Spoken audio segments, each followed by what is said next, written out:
Hello, my fellow reflection. What will you be today? Will you be wretchedly miserable, or will you be carelessly gay? For those who haven't been talking to me lately, you don't already know. I've been sleeping out here in the tent, and now I find it difficult to even sleep inside. Why? Dream recall. For the same reason, you should get fluoride out of your diet. Now it's time to read some words. Some speculation is going to be made herein. Maybe I am open-minded, even enlightened. Maybe as opposite of those as is possible. I feel like becoming enlightened or enlightening is the truth, but who knows? I shall write where and go what I want to. I've had a friend since childhood. Quiet like me he is, or at least I used to be. Also, we are odd in general, and when we met, strangely troubled, as many of us in our recent generation seem to be. In our developing friendship, I was witness to random outbursts of rage. I recall crouching, laying in their dog's house to avoid him aiming the loaded pellet gun at me. I knew I was safe behind Princess the Pooch, as he would never do that to her. One of his close human friends? Sure. Another example was when I walked hastily down their very long driveway as he walked, holding a golf club, occasionally sending rocks flying past. I don't actually know if he ever aimed at me or just wanted to fuck with me. The point of those examples is this. I felt comfortable to walk or ride my bike back up that driveway to see him again very soon after. I never even realized it back then, but as he half chased me down that driveway, I had every intention of coming back.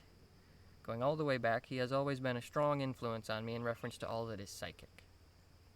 He predicted I would love ganja, for example, and back then I knew not the truth he spaked. Much more recently, we went for a 3-day hike north from my house, and when I noticed that he had just placed 2 filled cups beside the fire, I thought, not said, "Would you hand me the hot chocolate, please?" And before speaking, I started to consider that it wasn't actually ready yet. Then, still facing away from me, he lifted a finger and said, "Hold on a second." He knew me when I did not love myself, and is among those who saw the transition very well. I used to say I loved everyone as I was learning to love myself, and it was a notion I adored, but it was not yet true. Especially based on how I find the drunk me behaves nowadays, I do indeed love everyone.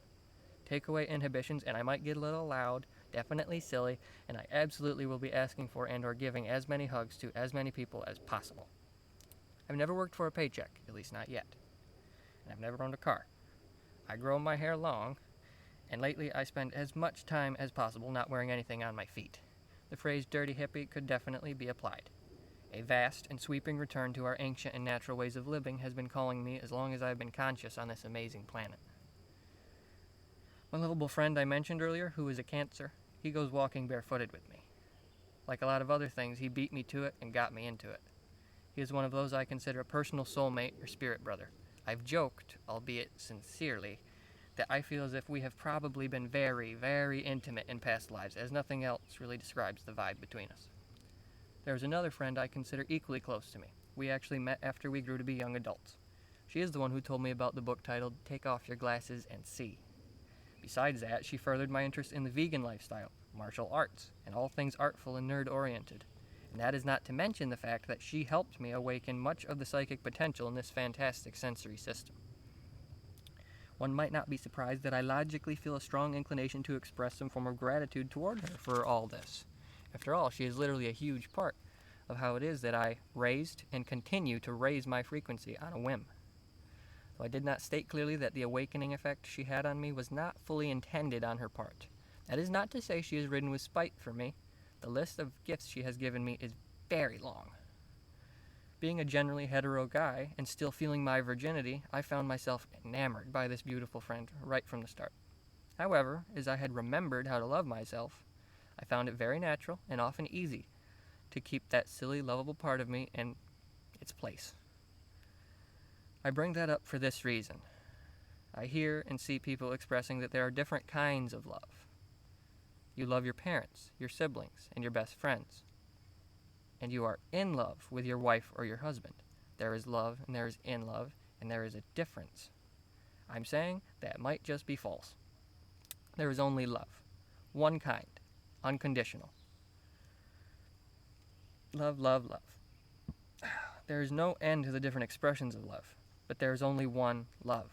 Since I learned to love myself, I found this is what feels true. I feel the same strong sense of purpose to help, protect, inspire, and hug every single one of us. There are so many countless female faces I have swooned for and wondered why, and that is one thing I don't wonder about anymore. We are all fucking beautiful, radiant, and divine. Thanks to that lovely spirit sister I mentioned, my circle has expanded rapidly, and with the help of similarly minded weirdos, I'm hatching a plan. We intend to sweep the globe with a grassroots-style revolution of unconditional love with some freedom and justice mixed in for good measure. Names are silly things we all use for convenience, and we are calling our splendiferous group the Soul Tribe, or Rainbow Tribe. We mean to fulfill the prophecy of the Rainbow Warriors. Now it's time for some more speculation. It seems to me like just about the entire picture of history that is being quickly crammed into young minds all over this planet has been skewed, distorted, and manipulated by a small number of people.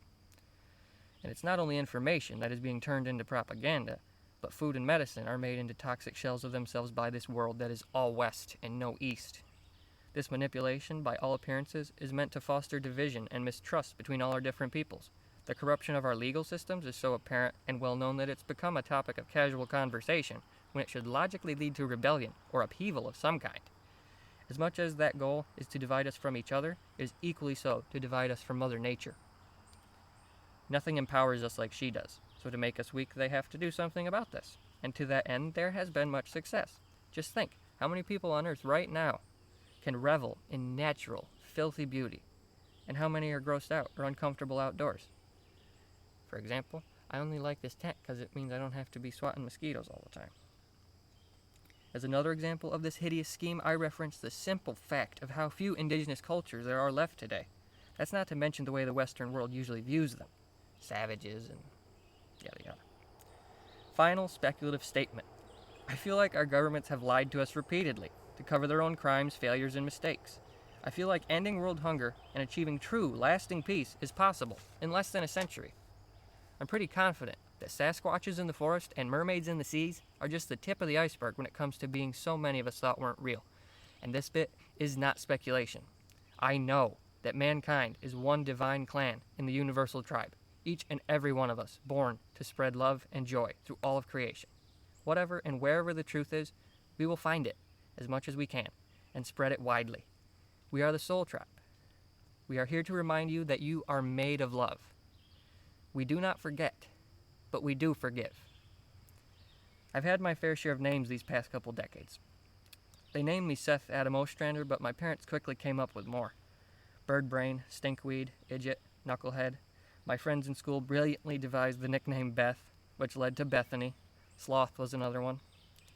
In more recent years, I felt very glad to be called the Mad Hatter or the March Hare.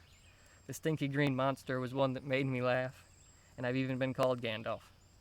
I've wondered myself as to who exactly it is I be. I even asked the lovely Chirona Unity Hope if she felt like I could be an earthly incarnation of the ascended Master Thoth, or Hermes, as I had considered this possibility with a degree of certainty. As a single example of what fuels this line of thought, I will cite an event my father says he will never forget.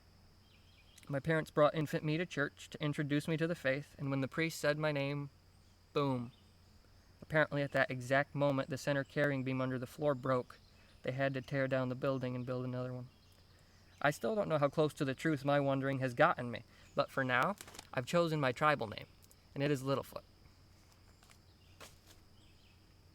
Om Ganapataye Namaha, my friends.